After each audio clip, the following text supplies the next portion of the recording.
Good morning. This is becoming one of the keystone of my day. I am becoming more aware. I'm trying to work on my stammering, mm, like um, and becoming more aware where I am speaking with uh, clarity and where I don't. Today I have some food with me because I'm really hungry. I just woke up.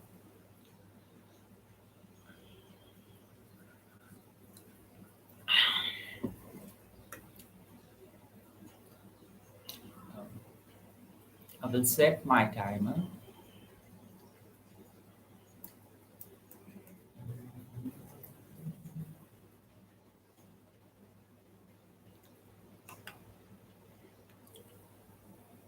I forgot up to which point I have ate yesterday.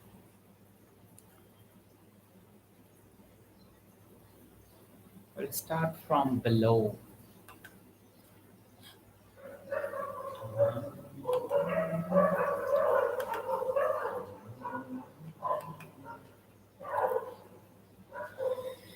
In rough order of complexity, here are some examples of the automatic activities that are attributed to System 1. Detect that one object is more distant than another. Orient to the source of a certain sound. Complete the phrase bread and make a disgust first when shown a horrible picture. Detect hostility in a voice. Answer to 2 plus 2 is equal to what? Read words on large billboards. Drive a car on an empty road. Find a strong move in chess if you are a chess master. Understand simple sentences. Recognize that a meek and teary soul with a passion for detail resembles an occupational stereotype. All these mental events belong with the angry woman. They occur automatically and require little or no effort. The capabilities of System 1 include innate skills that are bo- we share with other animals. We are born prepared to perceive the world around us, recognize objects, orient attention, avoid losses, and fear spiders. Other mental activities become fast and automatic through prolonged practice.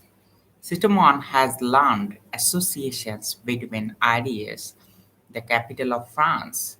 It has also learned skills such as reading, understanding nuances of social situations. Some skills, such as finding strong chess moves, are required only by specialized experts. Others are widely shared. Detecting the similarity of a personality sketch to an occupational um, stereotype requires broad knowledge of the language and the culture, which most of us possess. The knowledge is stored in memory and accessed without intention and without effort. Several of the mental actions in the list are completely involuntary. You cannot refrain from understanding simple sentences in your own language or from orienting to a loud, unexpected sound, nor can you prevent yourself from knowing that 2 plus 2 is equal to 4 or from thinking of Paris when the capital of France is mentioned. Other activities such as chewing are susceptible to voluntary control but normally run on automatic pilot. The control of attention is shared by the two systems. Orienting to a loud sound is normally an involuntary operation of System 1, which immediately mobilizes the voluntary attention of System 2. You may be able to resist turning toward the source of a loud and offensive comment at a crowded party. But even if your head does not move, your attention is initially directed to it, at least for a while. However, attention can be moved away from an unwanted focus, primarily by focusing intently on another target. The highly diversive operations of System 2 have one. The highly diversive feature is common. They require attention and are disrupted when attention is drawn away. Here are some examples. Brace for the starter Canina race. Focus attention on the clowns in the circus. Focus on the voice of a particular person in a crowded and noisy room. Look for a woman with white hair. Search memory to identify a surprising sound. Maintain a faster walking speed than is natural for you. Monitor the appropriateness of your behavior in a social situation. Count the occurrences of the letter A in a page of text. Tell someone your phone number. Park in a narrow space for most people except garage attendants. Compare two washing machines for overall value. Fill out a tax form. Check the validity of a complex logical argument. In all these situations, you must pay attention and you will perform less well or not at all if you are not ready or if your attention is directed inappropriately. System 2 has some ability to change the way System 1 works by programming the normally automatic functions of attention and memory. When waiting for a relative at a busy train station, for example, you can set yourself at will to look for a white haired woman or a bearded man and thereby increase the likelihood of detecting your relative from a distance. You can set your memory to search for capital cities that start with N or for French existential novels. And when you rent a car at London's Heathrow Airport, the attendant will probably remind you that we drive on the left side of the car over here. In all these cases, you are asked to do something that does not come naturally. And you will find that the consistent maintenance of a set requires continuous exertion of at least some effort. The often used phrase pay attention is apt. You dispose of a limited budget of attention that you can allocate to activities. And if you try to go beyond your budget, you will fail. It is the mark of effortful activities that they interfere with each other, which is why it is difficult or impossible to conduct several at once. You could not compute the product of 14, 17 into 24 while making a left turn into dense traffic.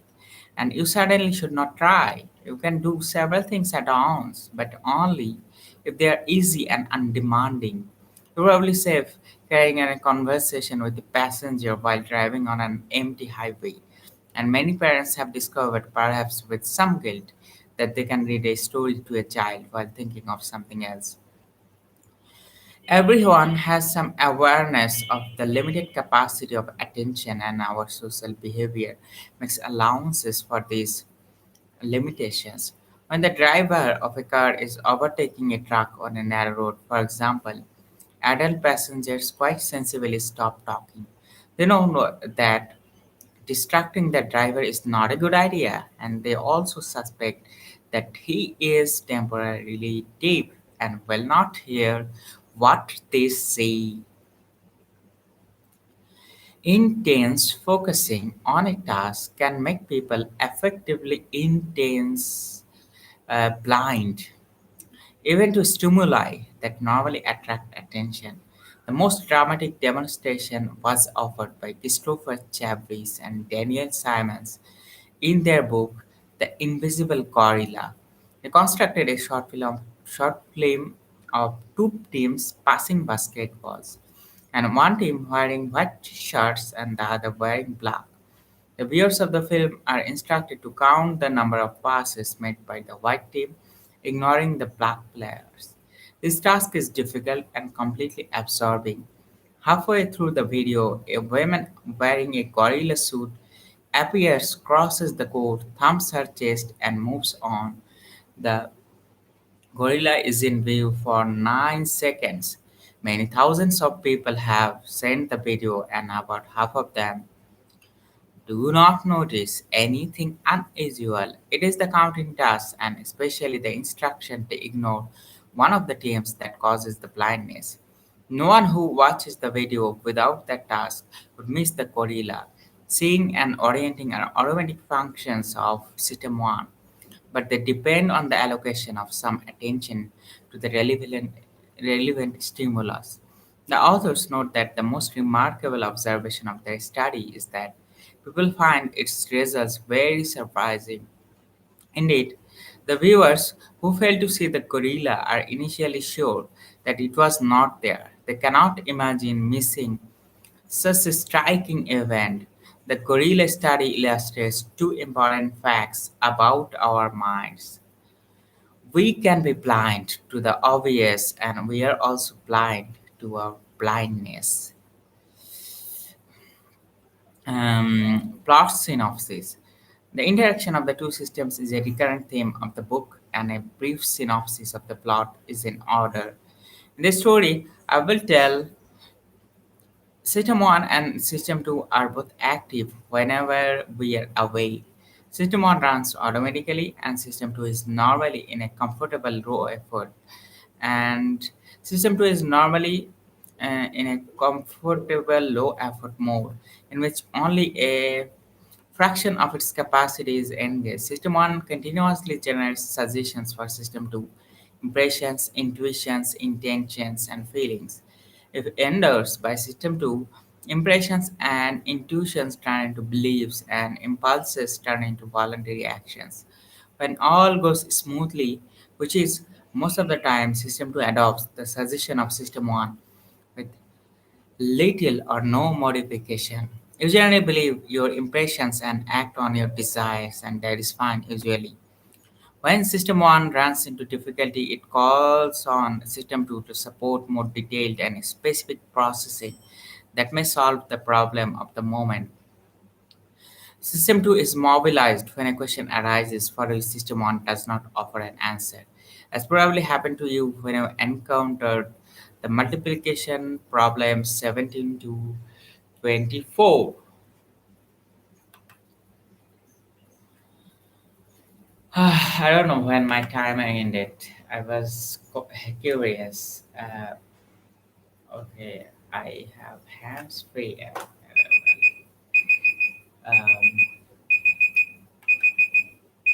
and it was buzzing and buzzing. I forgot. Um, let's have some tea.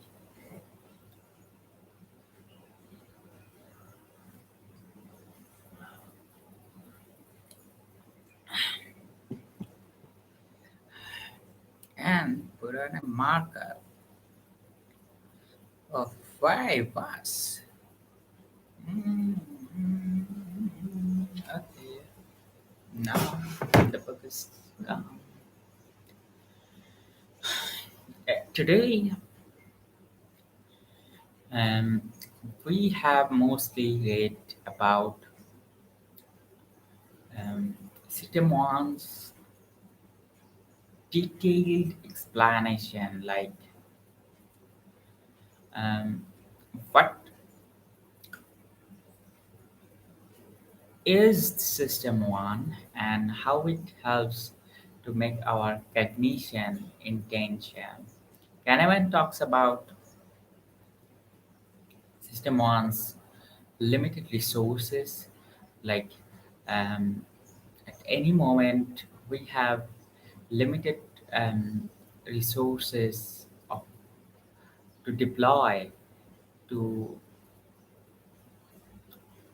focus or concentrate on something, and how System 1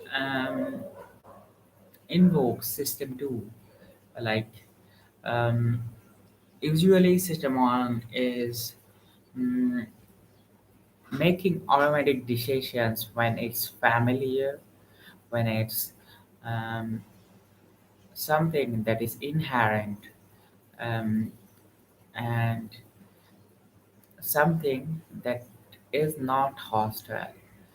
And also, System 1 um, or the autopilot is um, trying to match with the pattern that is already uh, ingrained within our minds. And um, it is always impulsive and um, I mean acts quickly. But the thing is that um, my intention is not to make System 1 a villain here. Like, System 1 saves us too in a lot of situations, like a snake is a dangerous thing. That's we know. And when you see a snake, System 1 kind of makes us hyper aware and um, provokes us to run for um, safety. But the thing is that a lot of times, like when we act on our impulses, like sudden emotional triggers, um, that is unnecessary, creates a lot of bitterness. This is something I am trying to um, confess now. Like, at one point, I used to feel like I can change things. I can change something other than me, the world, people, and um, had dreams of being a change maker or something like that. But after being trying for a lot of time in my personal and professional life, I realized the only human being that I can change is myself. I mean, I don't have any power or control in another. The only thing I can do is to accept reality as it is and cope with life as best as possible. I mean, there isn't anything I can do uh, in a scenario in something other than me. And this is one of the very important lessons I have learned over the years, like recognizing common humanity in human affairs. Like, um, if there is an evil outside there, there is an existence of the evil inside too. Um, we construct our reality within ourselves. Like, um, if I see some triggers and like I perceive the trigger as negative or positive, like I can give a few examples from some very recent incidents that happened in my personal life. Like, I have abandonment triggers. Like, if someone I'm hypersensitive, there's like, as I have shared already, like there is a specific personal type called HSP and empath. I fall in both of them through self-diagnosis, and my sensitivity has developed a bit earlier. Um, so I try to deploy a lot of strategies to cope with my sensitivity. And lately, I have realized, like, at one point, if I used to call someone and that person doesn't pick, I used to feel a lot abandoned. And I used to sometimes block that person. But the thing is that, like, everyone is busy and like everyone is um, focusing on their personal lives. Like, even in my life, my first and most important thing is to take great care of myself mentally, physically, spiritually, economically. So, as well as, I mean, giving back is also important, but um, I personally believe that taking care of thyself is the most important thing. Like if I become insane or if I do not take care of myself physically, I will not be able to take care of others, also help others. I have been learning a lot of about a lot of tools and techniques to take care of myself and focus on my self care, my mind, body, and spirit. I mean, do enough amount of mental workout, physical workout, and spiritual workout. Like as I refer, like mental workout, like reading these things, um meditating, um, and grounding myself with activities, and to tackle my negative self-talk or inner critic, condition my mind with positive readings or as you can see, there are a lot of things in my walls. I have written them from the book Beating the Blues, the strategies to fight negative self-talks, as well as I have um, taken a lot of poetry from Center of Self-Compassion um, by Christine Nave, and as well as some of the strategies to live in the present moment. Um, because only in the present moment I have the ability to create something better. Uh, but I don't know how much it is possible to live completely in the present moment, but I'm trying as best as I can. Mm, and secondly, uh,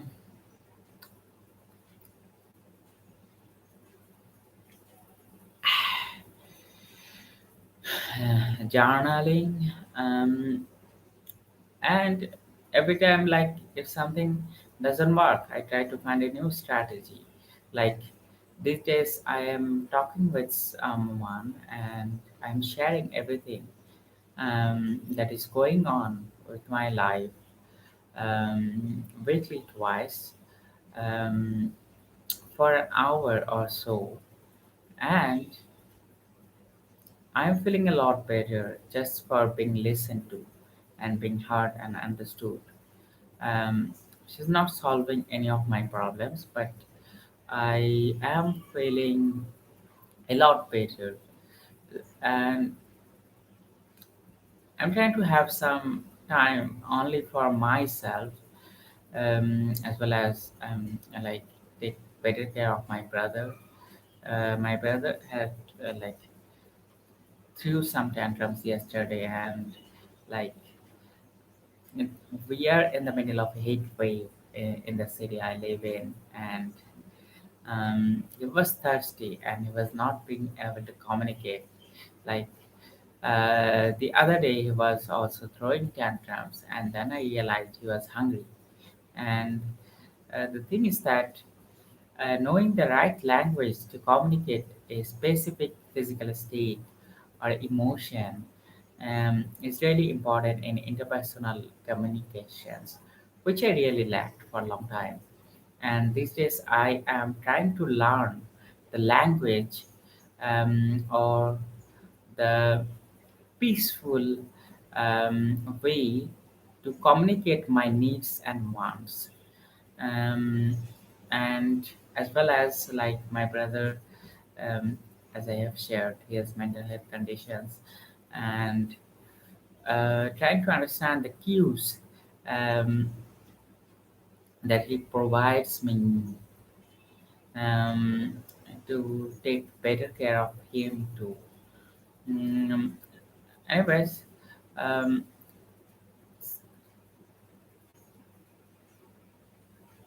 Karaman gives a lot of examples of System 1, and I was talking about taking care of mind, um, journaling, reading inspirational materials, and challenging negative self-talk and grounding in present moment are some of the tools to take care of mind.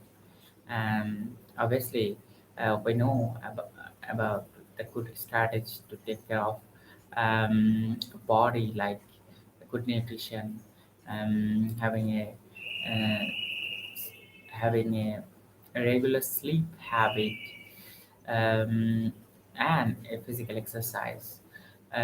These three things are topmost priorities for physical health, and as well as which I call the physical workout, and the spiritual workout, which is prayers and um, connection with something bigger than us. Um, like having the deep faith in in the process of life.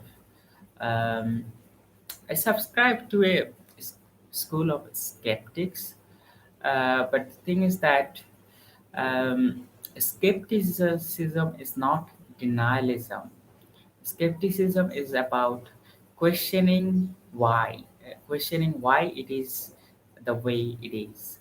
It's not denying anything. And it's about knowing the underlying hidden truth, or become more aware of our intentions, motives, um, and like